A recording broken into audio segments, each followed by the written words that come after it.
Haven't made a hitting video in a while, and in fact I haven't even tried to hit in a while. It's January and it's just hadn't been good weather.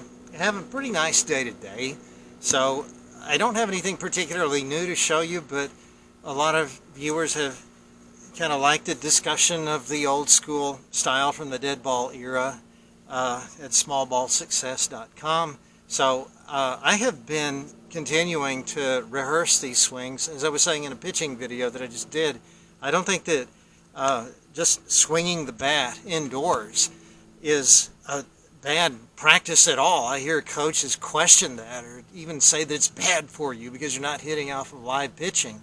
But I don't know how you become really intimately familiar with your swing if you're not practicing it over and over and over again, and not even necessarily tracking a ball, but kind of paying attention to your biofeedback. What is your body doing at different points? And so I've found out, for one thing, that this kind of crab crawl, I sometimes call it the Tris Speaker shuffle, where you slowly creep into the ball and take your hack.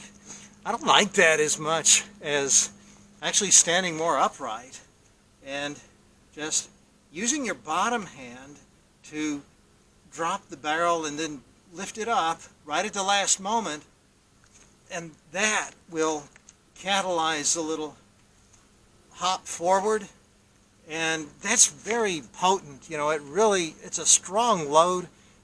It gives you a little time, extra time to wait if you're early, or if you need to go right away, you're ready to go because your front foot is already up. And of course, in all these swings, our objective is to get the front foot down late. No front foot down early crap with this. We want to get it down late. We want the front foot and the hands descending almost at the same time into the ball, because we're cutting down, but we're also going to level that off with a strong forward shift. Now, thing number two I've been noticing is that Ty Cobb talked about this in one of his last writings shortly before he died. He said in one of his books that the one piece of advice he would give any hitter who's in a slump is to hold his hands out. Now, it certainly seems like you could overdo that. I've always questioned that myself, but I do with this stroke here. I have to kind of tell myself, don't lift the bat into your body too far. You don't have to have it out there straight elbowed like Cobb, but try to keep it somewhat away from your body, and I think that gives your hands a little more room to act, because you also don't want the bat to ride up too high, just up to the letters, and then you can kind of level it off a little bit. Instead of having it up and down, you want it more horizontal like this, and this is going to let your bottom hand, I call it levering the bat in the books that we publish. You're levering down with your bottom hand as you push down with your top hand, but really the initial action is with the bottom hand. You have to pull down with this before you push with the top hand. So that's three things I'm doing. Use this to load up onto the back foot, and then keep the hands somewhat out from the body, and then level the bat off a little bit so you can chop into it. Now I'm within 15 feet of my machine, so I'm going to have to react pretty fast here.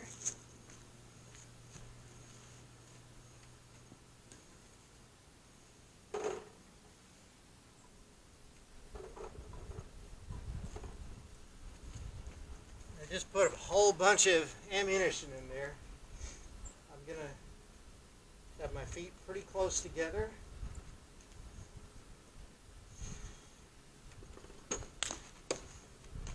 A little bit on top, but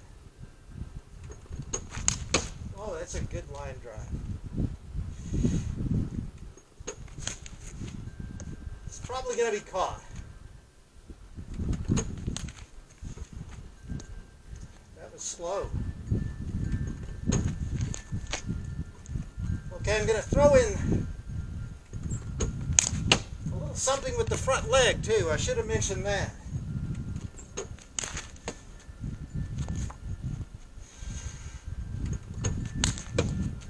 go. It's a good one.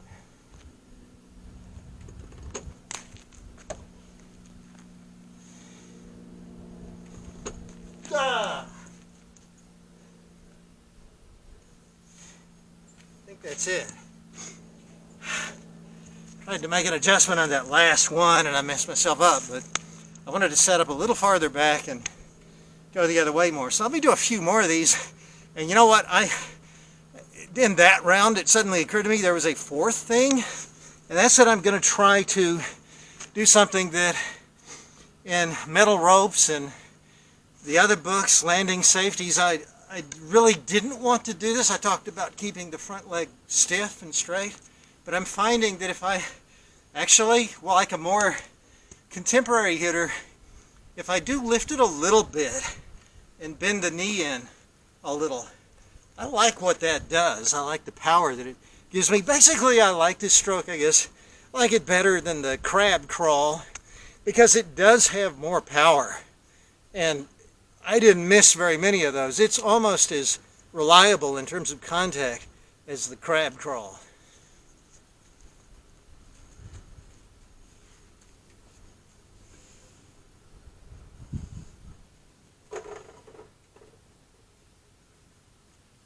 I think I got about 8 or 9. And again, I'm pretty close here. Is it stuck? Ah, it's way inside. There we go. Now those are fair. Keep your weight back. There we go, right up the middle.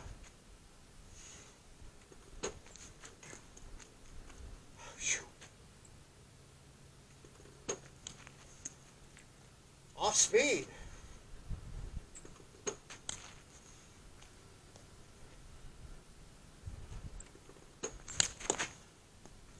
You know what? I'm getting tired. I think that was the last one anyway. Last one was a good one, so I'm just going to quit.